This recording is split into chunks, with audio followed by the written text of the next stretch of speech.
Así que hoy vamos a terminar el tema de las montañas, quizás en otro tiempo lo retomemos, pero hoy voy a hablar de Jesús. La semana pasada hablábamos de Elías y la montaña, y hoy voy a hablar de dos aspectos. Hablar de Jesús y alguna enseñanza en la montaña hay muchísimas, desde que Jesús sube a la montaña y es tentado, cuando Jesús oraba, cuando Jesús predicaba, cuando Jesús estuvo en el Getsemaní, incluso en la cruz. Todo tiene que ver con una montaña en el transcurso de vida de Cristo. Pero voy a hablar solamente de dos cosas. La primera es en Mateo 17, por favor. Mateo 17, del 19 al 21. Son dos temas, creo que los evangelios es de los temas que más hemos escuchado o conocemos, pero espero que podamos encontrar algo para nuestra vida el día de hoy. Mateo 17, del 19 al 21 dice: viniendo entonces los discípulos a Jesús aparte, dijeron: ¿Por qué nosotros no pudimos echarlo fuera? Jesús les dijo: por vuestra poca fe. Porque de cierto os digo que si tuvierais fe como un grano de mostaza, diréis a este monte: pásate de aquí allá, y se pasará, y nada os será imposible. Pero este género no sale sino con oración y ayuno. Quiero hablarles un poquito del contexto de este tema. Aquí hay dos montañas, una literal y otra, digamos, el ejemplo de Jesús.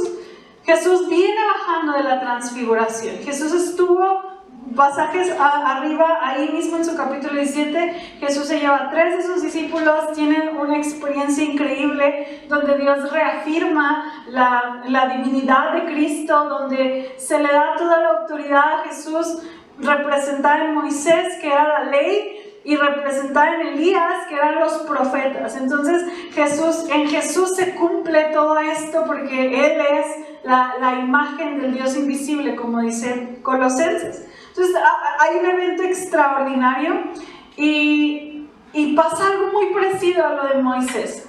Bajan del monte donde fue la transfiguración, bajan y se encuentran con una situación difícil, o con una situación escandalosa. ¿Qué estaba pasando? Estaban los discípulos, los otros 9 discípulos, tratando de liberar a un muchacho. Esta historia ya la habíamos visto en una predicación, cuando el papá se acerca, y el énfasis de esa predicación fue cuando el papá dijo: creo, pero ayuda a mi incredulidad. Pero hoy vamos a ver precisamente cuando los discípulos no pudieron sacar al demonio de este muchacho, y Jesús se acerca y lo hace. Hay algo aquí bien interesante, porque obviamente el Padre se acerca e implora por misericordia, y Jesús no condena la enfermedad o el demonio de esta persona. Digo enfermedad o demonio porque algunos comentaristas dicen que estaban frente a un episodio de epilepsia. Pero bueno, más allá de pensar en eso, Jesús no condena la enfermedad de este niño, pero sí condena la reacción de los discípulos y la incredulidad de la multitud. Versículos de arriba usted puede leer que les dice: ¿hasta cuándo os he de soportar?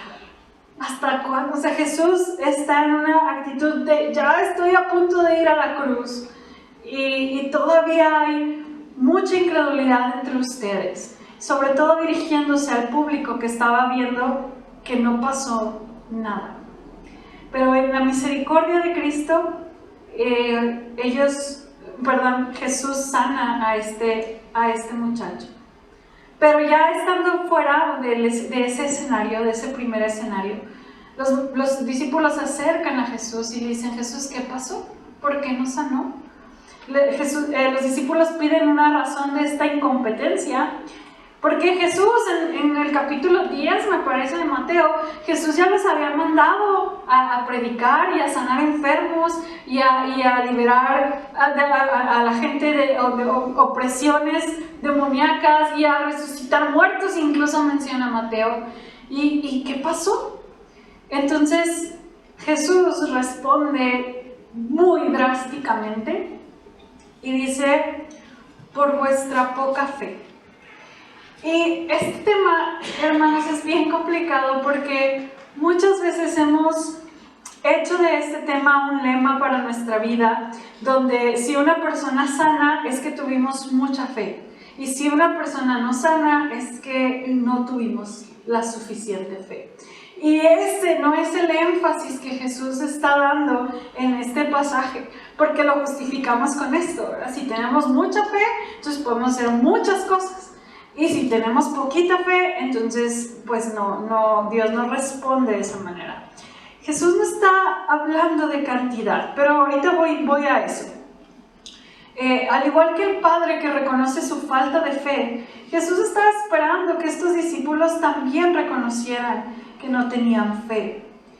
Y aquí precisamente la pregunta clave es que, o más bien el punto clave, es que Jesús no está hablando de una cantidad de fe. Nosotros incluso nos animamos porque decimos, es que Dios nos invita a tener un granito de mostaza y podemos hacer grandes cosas. Pero si Jesús estuviera hablando de cantidad, hermanos, literalmente les estaría diciendo a los discípulos que su fe es tan pequeña que ni a grano de mostaza llega. Casi pudiéramos estar pensando que Jesús está diciendo eso, que su fe era pequeña. Pero cuando le platicaba esto a Pablo, me decía, entonces ya no vamos a poder cantar la canción de si tuvieras fe como granito de mostaza.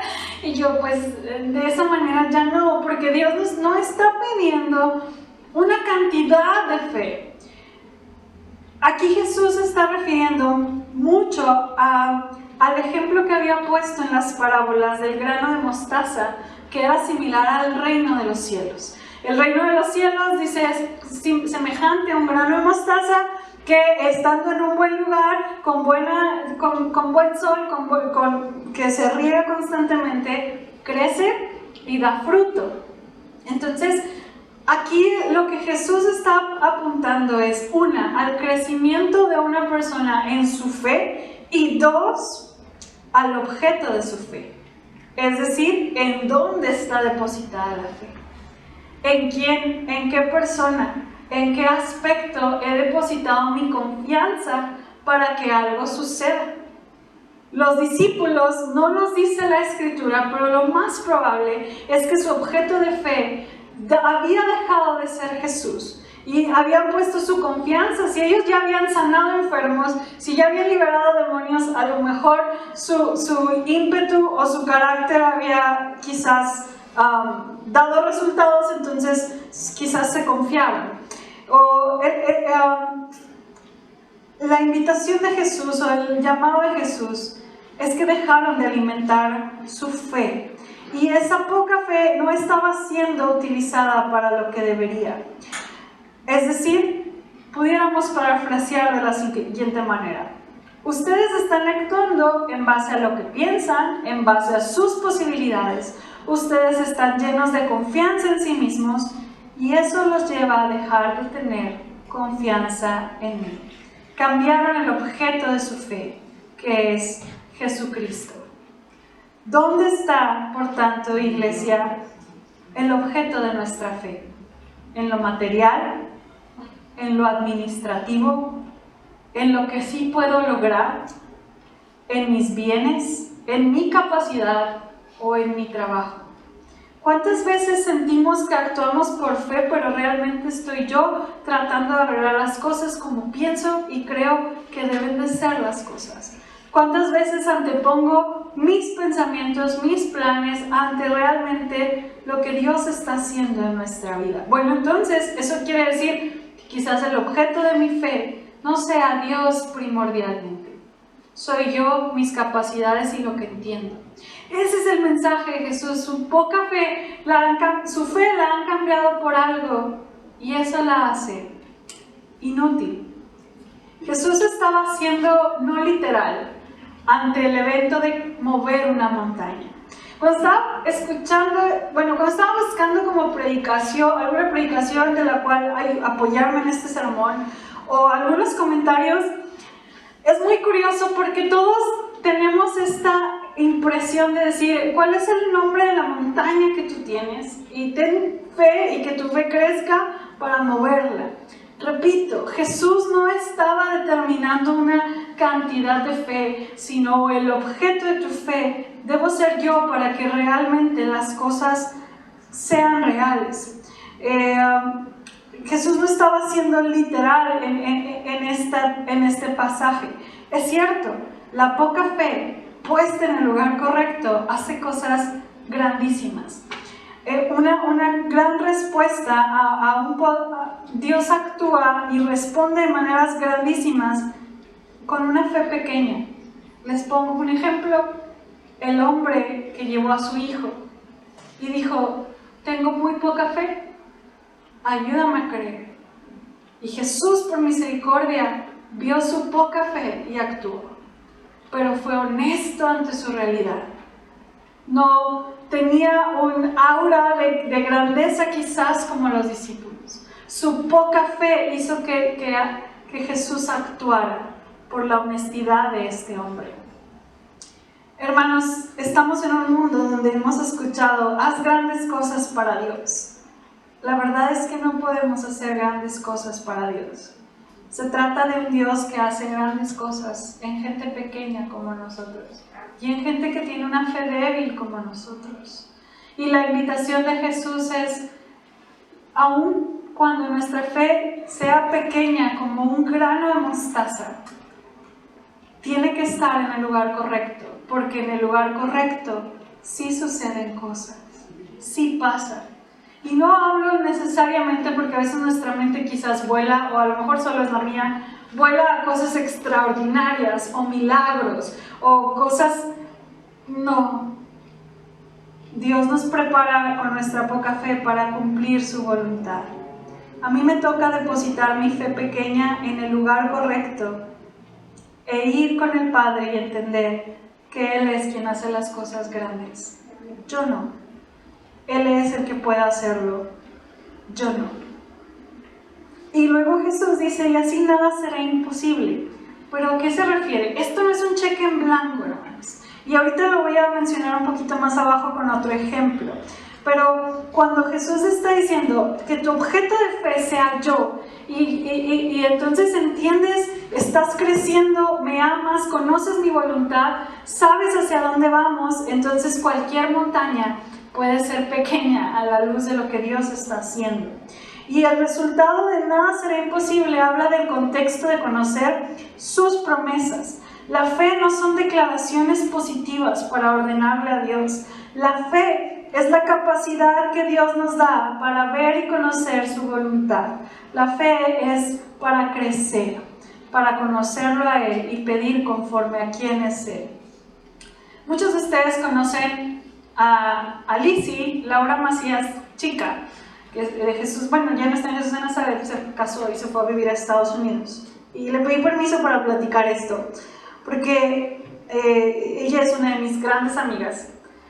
Y recuerdo cuando falleció su mamá, Laura, toda la iglesia metodista orábamos por Laura, amábamos a Laura. Yo recuerdo que tuve la oportunidad de estar la noche antes de que muriera Laura en el hospital. Laura era un esqueletito, ya estaba, y Liz y Luis y el hermano Luis estaban listos para dejarla ir. A mí me impresionó tanto entrar a ese lugar, al hospital, bueno, sí, al cuarto donde estaba Laura. Y estaba Luis, Pau y Lizzie y su papá. Y me vieron y, hola Anita, ¿cómo estás? Y estaban comiendo papitas ahí en el cuarto del hospital. Y a mí me impresionó demasiado esa escena, porque por la seguridad que ellos tenían de qué estaba pasando. Incluso en esos tiempos era cuando mi sobrino Mateo estaba muy malito. Y en esa escena, viendo a su mamá a punto de morir, tuvieron el tiempo para preguntarme cómo estaba Mateo, mi sobrino. Yo me quedé muy impactada. Oramos esa noche y yo me fui, y al siguiente día me avisaron que Laura había partido. Días después, recuerdo que Lizzie me pregunta, Ana, yo no dudo del Señor, pero quiero que me digas por qué Dios no respondió. Esas cosas no me gustan cuando soy pastor, esas preguntas. Pero dice, quiero que me digas por qué Dios no respondió. Toda la iglesia oraba, toda la iglesia estaba orando. De verdad nadie tuvo fe, porque la Biblia dice que si tenemos fe, pues Dios responde. Entonces, ¿por qué Dios no respondió? Y entonces, hermanos, para mí fue muy complicado porque hemos enseñado mal precisamente esto. Que si creo, las cosas van a ser porque yo las creo. Y se nos olvida que es la fe la que nos dirige a la voluntad de Dios. No es al revés. No es poner mi voluntad y creer para que Dios lo haga.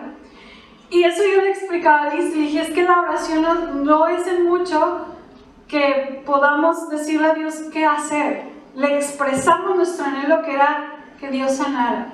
Pero yo estoy completamente segura que toda esa oración que la iglesia hizo por Laura y por su familia, los preparó para verlos como yo los vi en ese hospital. Listos, seguros, tranquilos. La oración no fue en vano porque hizo la obra que Dios tenía que hacer. Quizás no fue bajo nuestra voluntad y no fue como nosotros quisimos, pero estoy segura que Dios los preparó en medio de esas oraciones para ese momento que vivieron. Me estoy explicando. Eso es lo que hace la oración.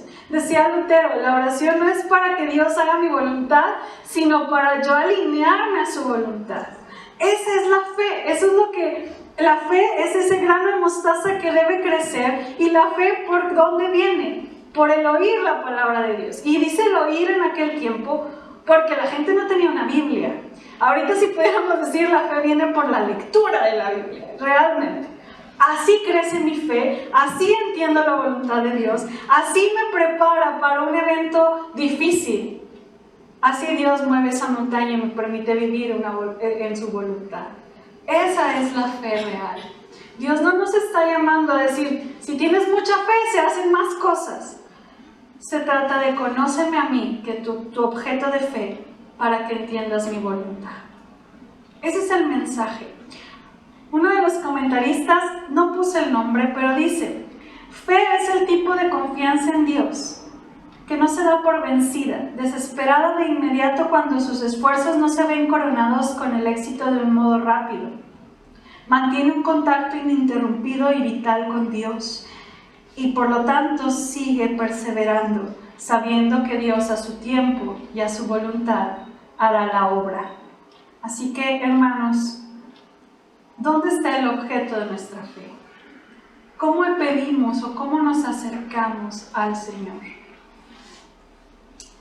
Y después Jesús ahí mismo en el versículo 21 da la solución y dice, pues este género, y no está hablando del demonio, está hablando de la falta de fe, porque ya estaban en otro escenario. Solo sale con ayuno y oración. Es decir, Jesús estaba instruyendo a los discípulos tocante a sus futuros ministerios. Su problema recurrente era la poca fe y el no buscar fielmente la dirección del Señor. Esta falta de fe puede ser arreglada en oración y ayuno. En otras palabras, hermanos, ¿cómo aumento mi fe? Consagración. A veces queremos alimentar nuestra fe con cosas más sencillas, con declaraciones positivas, con arrebatar y decretar. La fe solo puede alimentarse, hermanos, y solo puede fortalecerse por medio de su palabra y comunión con Dios. ¿Quieres fortalecer tu fe? Ahora la pregunta es, ¿cómo está tu oración? La fe manifiesta el poder de Dios por lo que nos alimentamos. Y el comentario Mundo Hispano dice, también poca fe significa incapacidad para ayudar a los necesitados. También poca fe significa saber hacer lo bueno y no hacerlo. Y poca fe significa la falta de experiencia con el poder de Dios. Ahora acompáñame a Mateo 7, del 7 al 11. Estuvimos hablando de cuando Jesús baja del monte de la transfiguración y pone un ejemplo de montaña para recordarnos dónde debe estar depositada nuestra fe.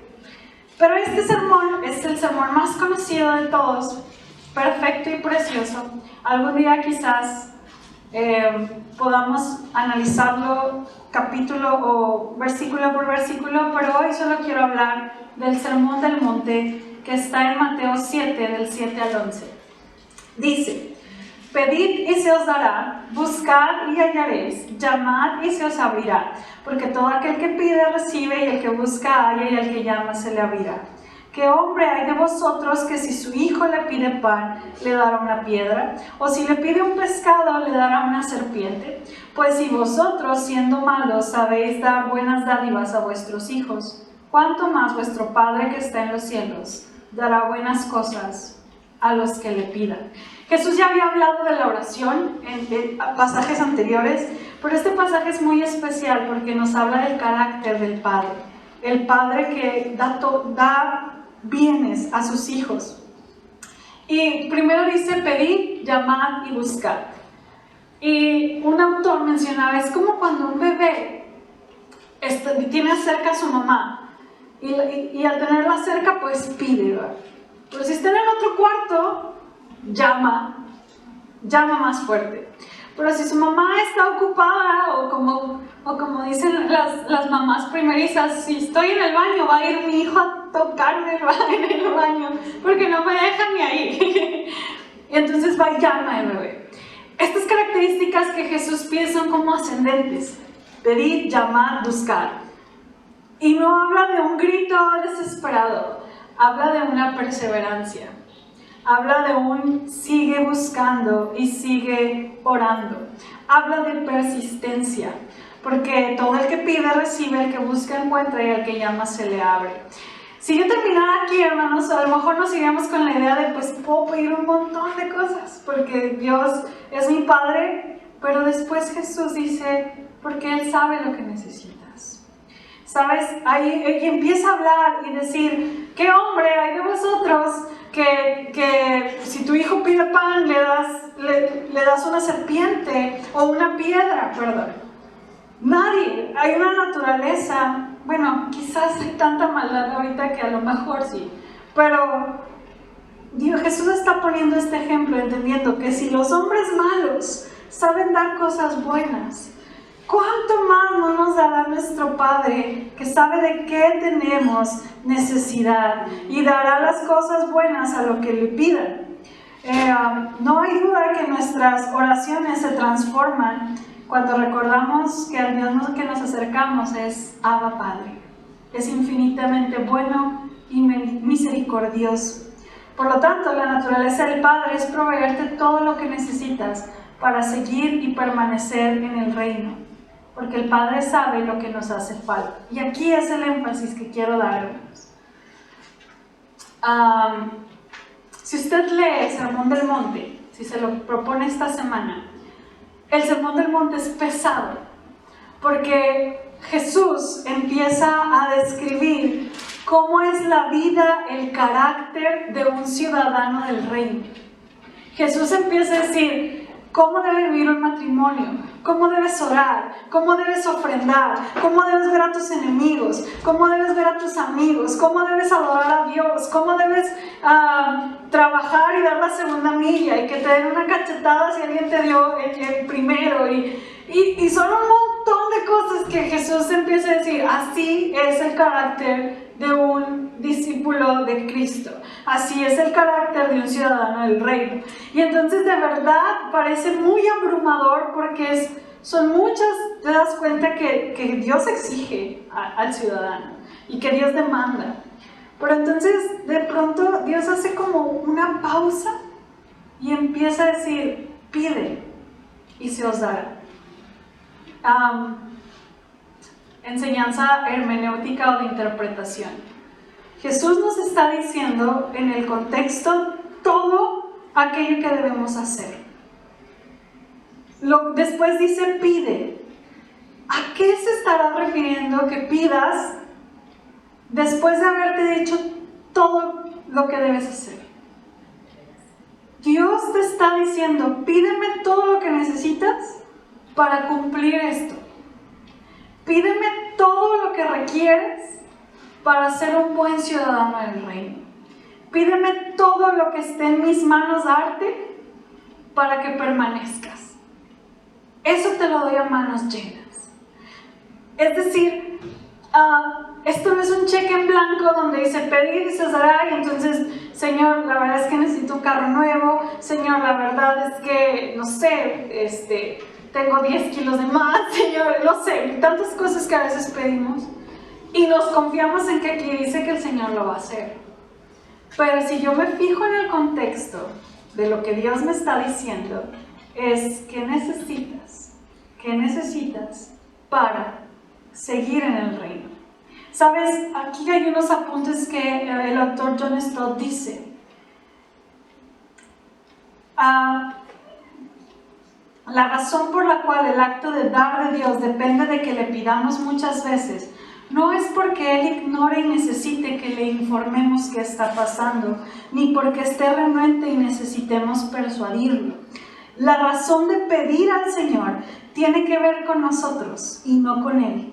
La pregunta no es si Él está dispuesto a dar, sino si nosotros estamos dispuestos a recibir. Así pues, en la oración no persuadimos a Dios, sino más bien luchamos con nosotros mismos para someternos a Él. Es cierto que el lenguaje de persuadir a Dios se usa a menudo con referencia a la oración, pero es en favor de nuestra debilidad humana. Esto se me hizo muy interesante.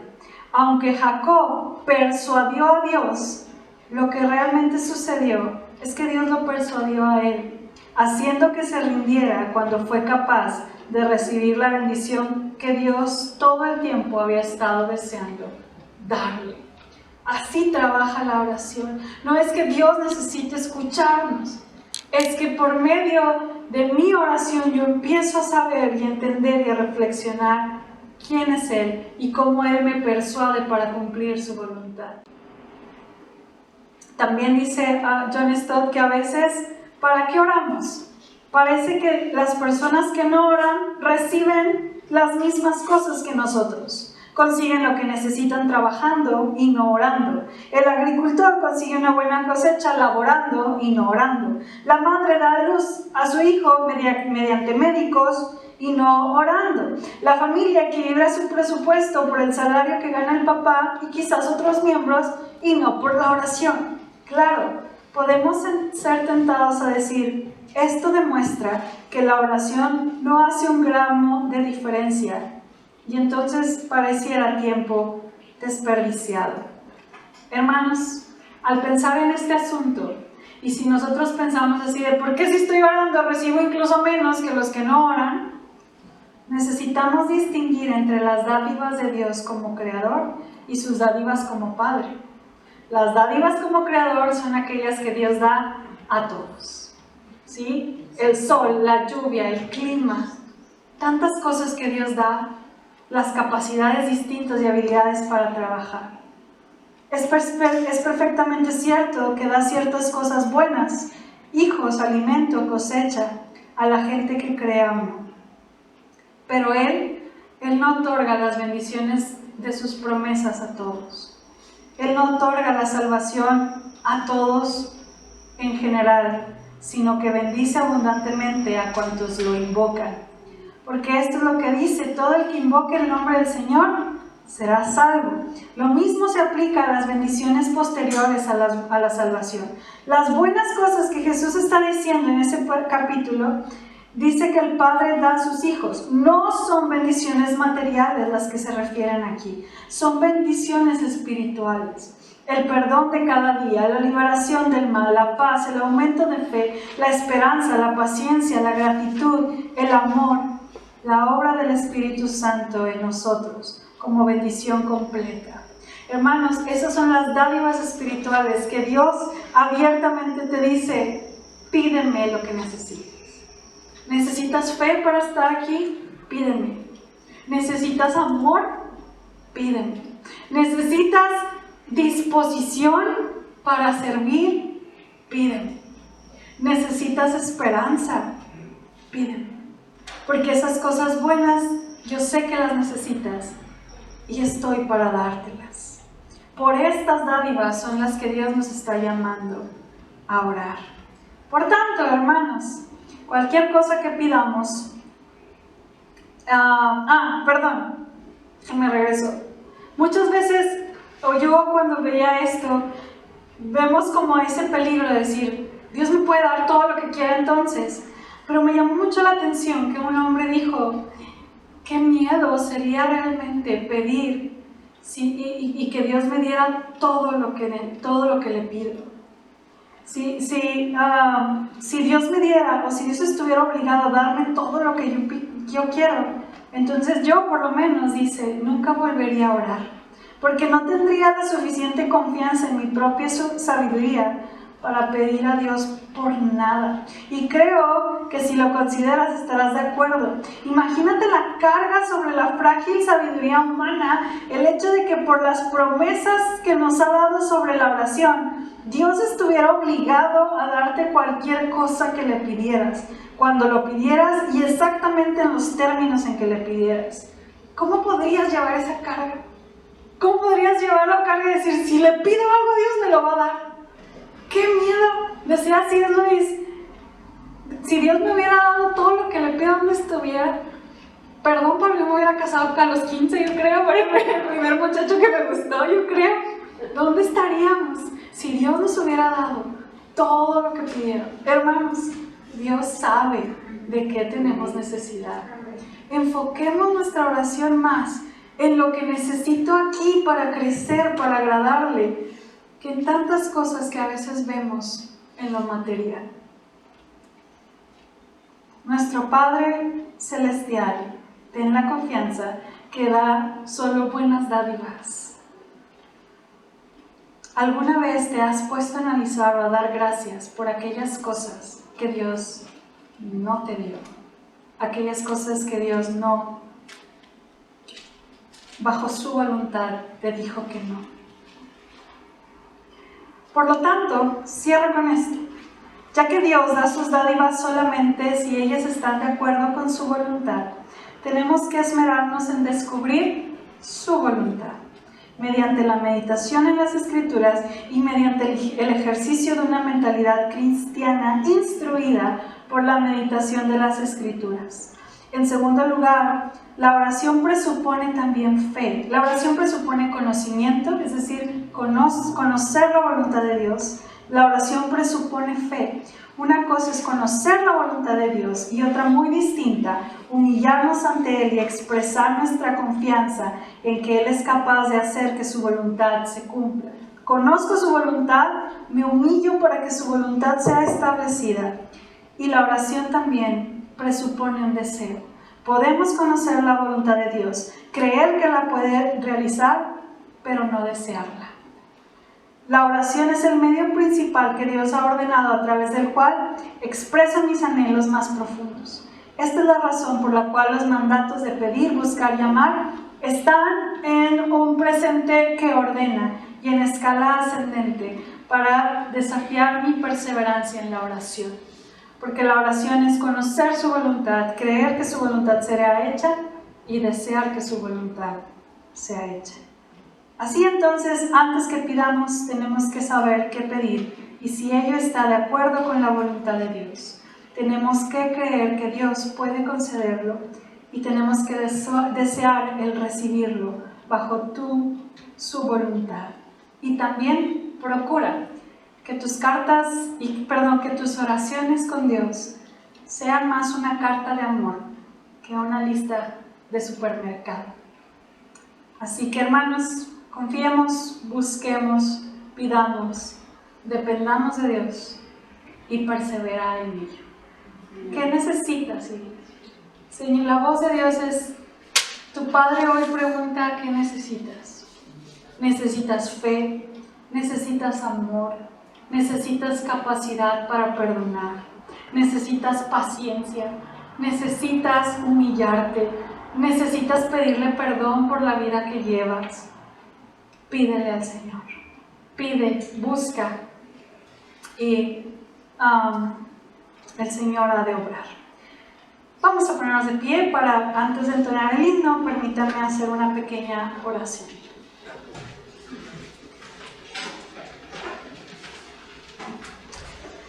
Señor, nos acercamos a ti entendiendo que el objeto de nuestra fe eres tú, Señor.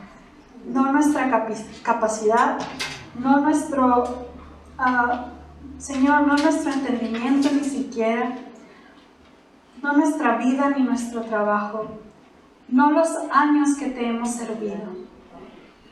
Tú eres el objeto, Dios. Tú eres el medio por el cual las cosas se hacen, Señor. Permítenos recordarlo así y entenderlo y vivirlo. Y que nuestra fe no sea, Señor, una cuestión de competencia.